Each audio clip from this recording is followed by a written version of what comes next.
সর্বপ্রথমে আমি এই চ্যারিটেবল ট্রাস্টের যারা পরিচালক এবং আমার সামনে উপবিষ্ট সকল হ্যান্ডিক্যাপ্ট মানে মেন অ্যান্ড উইমেনদের এই মহান সমাজমূলক কাজের সম্বন্ধে কিছু আলোচনা করতে চাই। সত্যি আমাকে খুব ভালো লাগছে। আমি সুদূর জঙ্গিপুর থেকে এইরকম একটা সমাজসেবামূলক কাজে যোগদান করতে পেরে আমি খুবই আনন্দিত। আর এর সর্বকৃত্য দেওয়া যায় আমাদের এই চ্যারিটেবল ট্রাস্টের সংগঠনের কর্মকর্তাদের, যারা অত্যন্ত পরিশ্রম করে আমাদের এই মহান সমাজসেবক কাজে অংশগ্রহণ করেছেন এবং পরিচালনা করছেন। আমাকে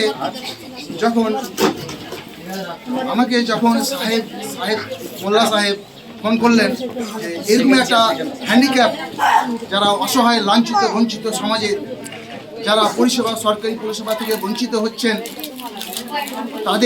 তাদের সুবিধা দেওয়ার জন্য, পরিষেবা দেওয়ার জন্য আমরা একটা বিশাল সমাজসেবামূলক কাজের আয়োজন করেছি। সেই আয়োজনে আপনাকে অবশ্যই আসতে হবে। আমি সাহেবের